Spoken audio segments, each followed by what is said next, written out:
So what was the patient's perspective of this dispensary and of being a teaching tool, essentially?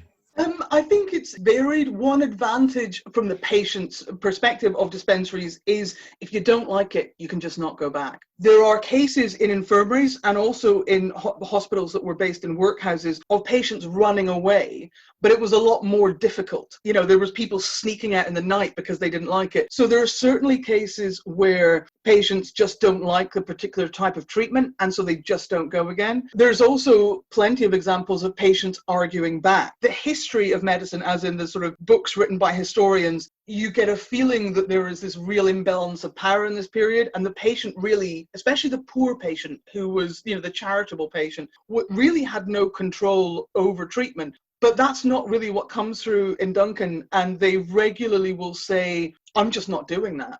And if he wants them to stay as a patient, which he generally does because he wants to see them over a period of time, both to help them and to study them, he often will change his treatment as to what the patient is willing to accept. So particularly unpopular tended to be electricity and blistering. Those were the two where patients were very unenthusiastic. They quite liked being bled, but they didn't like being blistered. Blistering essentially involves opening or creating a sore on a patient, literally blistering them with heat, and often they would then create it into what was called an issue, which meant it was made into a constant weeping wound. So the idea is you rubbed in mustard or onion and that meant it didn't heal. This is really an archaic hangover from much earlier ideas about the humors, which is the idea that you have to have this balance of different fluids in your body.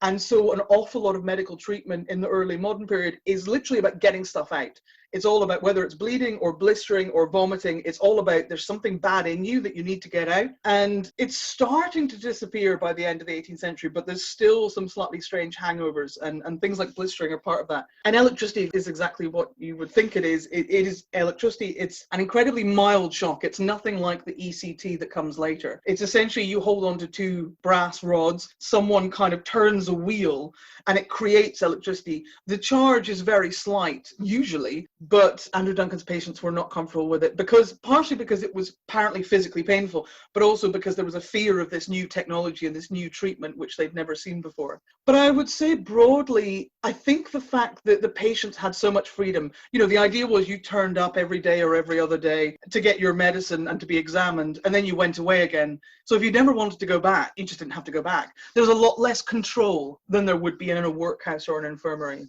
Is that to do more with a lack of authority on Duncan's part, or did Duncan welcome this shift in the balance of the traditionally paternal relationship between doctor and patient?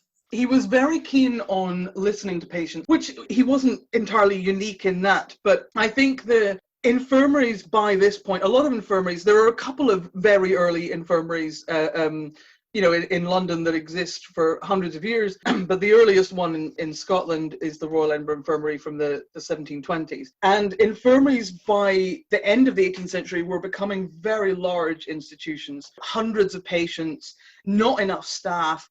And so the amount of time they were actually able to spend on each patient was quite small. Whereas they just didn't have the time or the ability to sit down and listen to every individual. But Duncan was very focused on every individual patient, you know, what was their story, what was their experience,